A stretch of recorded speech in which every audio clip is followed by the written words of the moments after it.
It was a typical day at Dallas Love Field Airport, the bustling terminal filled with the hum of conversations and the sound of announcements. Barron Trump, 17, sat near gate C-12, his tall frame folded into a chair that seemed too small for his stature. He kept his head down, scrolling through his phone, trying to blend into the crowd of travelers rushing to make their flights. Despite his life being anything but ordinary, he had mastered the art of staying under the radar in public. But today that effort was about to be tested.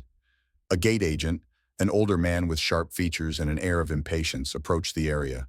His eyes landed on Barron, who was in the priority boarding section. Something about the teenager's aloof demeanor seemed to rub him the wrong way. "Excuse me, young man," the agent said, his tone laced with suspicion. "Are you sure you're in the right boarding group?" Barron looked up, startled but calm. "Yes, I am. I have a first-class ticket." His voice was steady but polite, his upbringing shining through. The agent scrutinized him for a moment, his gaze flickering to Barron's phone, his casual hoodie and sneakers. "Can I see your ticket?" Barron hesitated. It wasn't the first time he'd been singled out for no apparent reason. But something about this man's tone felt different, more aggressive. He handed over his boarding pass, his name clearly displayed on the screen. "Barron Trump," the agent read aloud, pausing. His expression shifted, but instead of backing off, his demeanor hardened. "Wait here." Passengers around them began to take notice, their whispers a low hum of curiosity. Barron felt the heat rise in his cheeks, but he kept his expression neutral. Moments later, the agent returned, flanked by a supervisor. "There seems to be an issue with your ticket," the agent said firmly. "You'll need to step aside while we sort this out." Barron frowned. "What issue? I booked this ticket weeks ago." The supervisor cut in. "We're handling it, sir. Please step away from the gate." As Barron reluctantly moved aside, he could feel the stares of fellow passengers. Some pulled out their phones, recording the interaction. The murmurs grew louder, his frustration simmered, but he bit his tongue, unwilling to make a scene. But the situation wasn't about to de-escalate. It was just getting started. Barron leaned against a nearby column, watching the other passengers board without issue. The glances from the gate staff and murmurs from the crowd felt heavier with each passing second. He shifted his weight from one foot to the other, unsure of what was taking so long. Was this about his last name, or was it something else entirely? He wasn't the type to jump to conclusions, but this was starting to feel personal. After several minutes, the supervisor returned, his expression still stern. "We're unable to verify your identity through the system. Do you have another form of identification?" Barron furrowed his brow. "My passport is in my carry-on bag. You didn't even check it." The supervisor hesitated, clearly caught off guard by the logical response, but instead of backing down, he doubled down. "Sir, this isn't just about ID. There are procedures we need to follow," Barron asked, his tone calm but tinged with disbelief. "What procedures? I've flown through this airport dozens of times without an issue." The gate agent from earlier interjected, "We've had some irregularities lately. You're not being singled out." But the look in his eyes betrayed him. Barron wasn't buying it, and neither were a few passengers nearby who began muttering among themselves. A woman in her late 40s holding a toddler on her hip spoke up. "What's the problem? He's just a kid with a ticket. Let him board." The supervisor ignored her, focusing instead on Barron. "You'll need to wait here while we conduct a further review. If you don't comply, we'll have to escalate the matter." Barron's chest tightened, not from fear but from sheer disbelief at how quickly the situation was spiraling. The officers appeared, their presence drawing even more attention. Phones were out now, recording every second. "Sir, please come with us," one officer said in a measured tone. "We just need to ask you a few questions." Barron exhaled, his jaw tightening as he grabbed his carry-on bag. "Fine." He followed them into a small, sterile room near the gate. The whispers and camera flashes followed him like a storm cloud. Inside, the officers asked him to sit at a table. The air felt colder, heavier, as one officer began flipping through his passport. "This is ridiculous," Barron muttered under his breath, shaking his head. One of the officers looked up. "We're just following protocol, son." But that word protocol was starting to sound like an excuse for something more sinister. And the more they probed, the more Barron began to feel the weight of an unspoken bias in the room.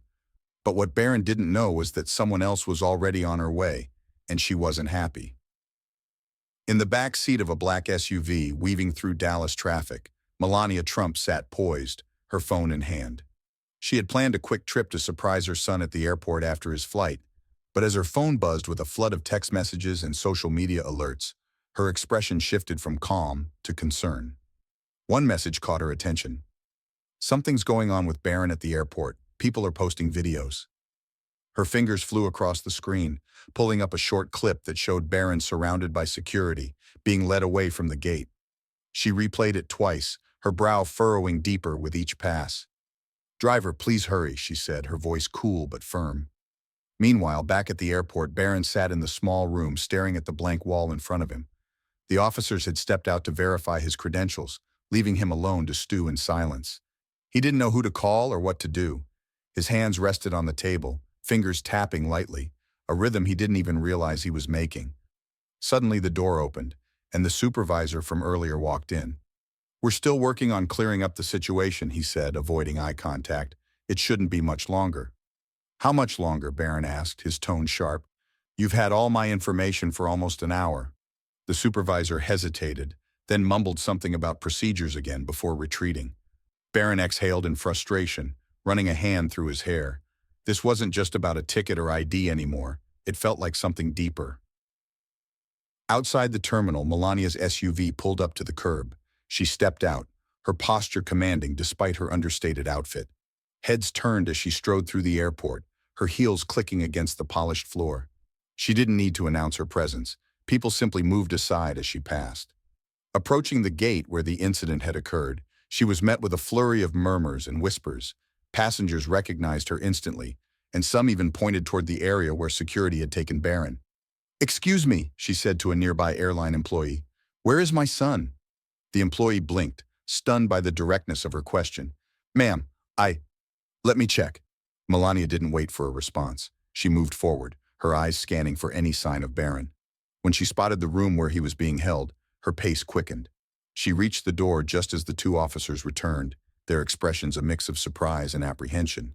"What is going on here?" she asked, her voice calm but carrying a weight that demanded an answer. The supervisor appeared behind her, his face pale. "Mrs. Trump, this is all just a misunderstanding. We were trying to verify his ticket." Melania's gaze didn't waver as she stood in the doorway, her presence commanding the room. Barron glanced at his mother, his relief visible but restrained.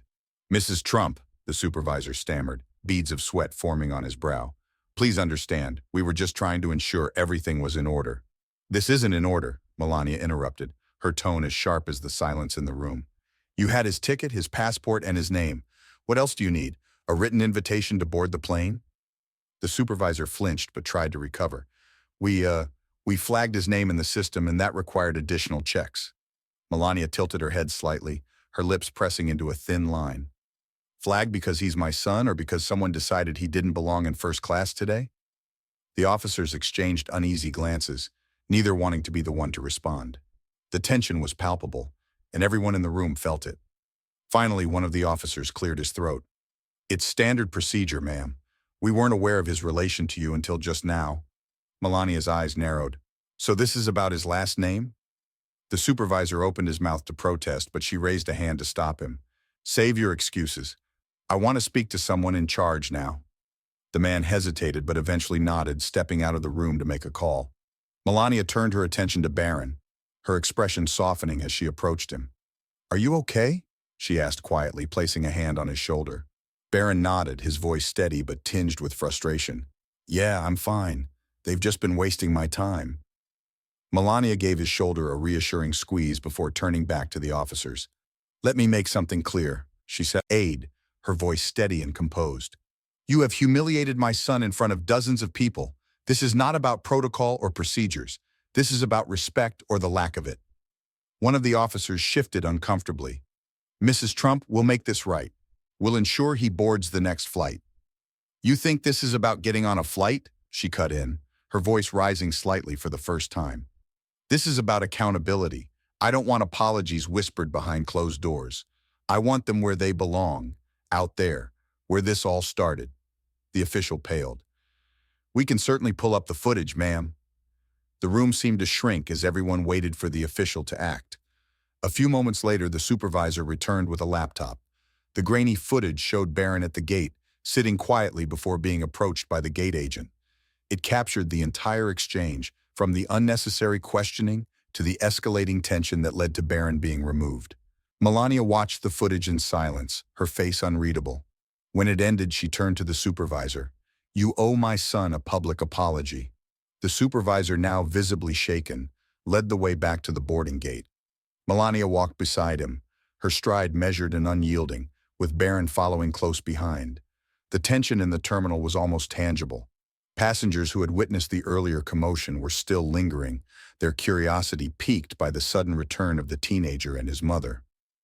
As they reached the gate, the supervisor stepped forward, cleared his throat, and addressed the crowd. His voice wavered slightly, but he pressed on. "Ladies and gentlemen, I'd like to take a moment to apologize for a situation that occurred earlier today.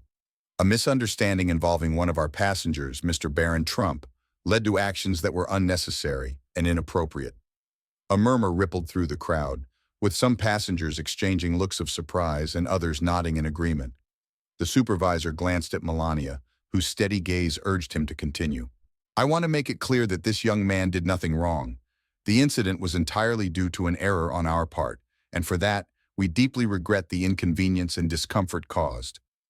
Barron stood quietly, his hands in his pockets, his expression neutral, but inside, he felt the weight of the moment, not just for himself, but for everyone who had ever been made to feel small in a public setting.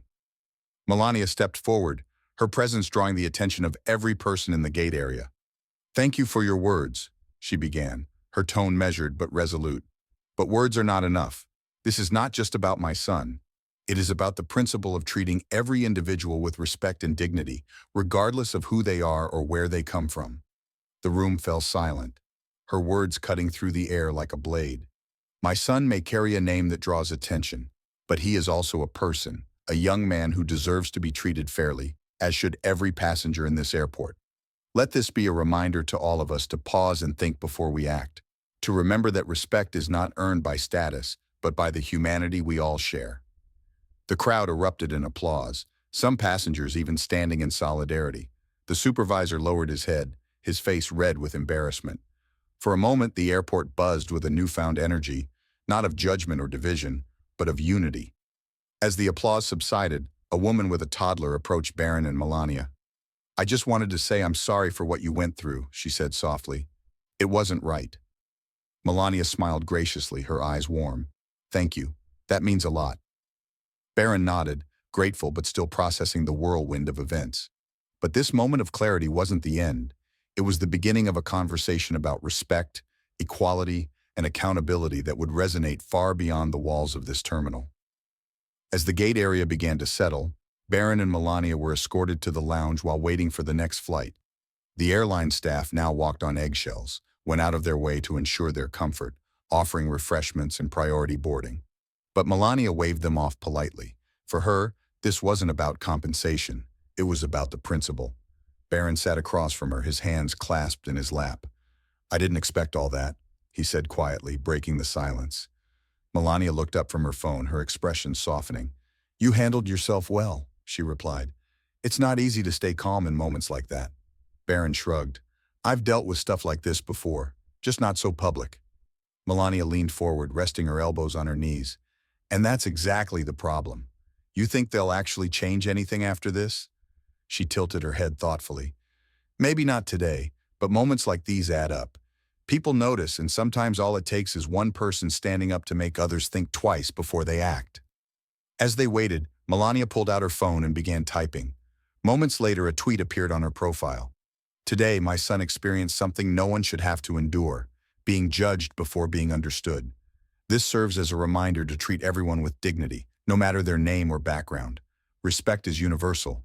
Let's do better." The post quickly gained traction, sparking discussions online about bias, accountability, and respect in public spaces. Barron scrolled through the replies, some supportive, others critical, but most echoing the sentiment that fairness and dignity should be non-negotiable. When it was finally time to board the flight, Barron and Melania walked to the gate together, the staff now noticeably more accommodating, guiding them through without issue. As they settled into their seats, Melania glanced at her son, who had already put on his headphones, staring out the window. She smiled faintly, thinking about the bigger picture. This wasn't just about Barron. It was about every person who had ever been made to feel small, dismissed, or unworthy. Moments like these were opportunities to teach, to push for change, and to remind the world that respect was not a privilege, but a right.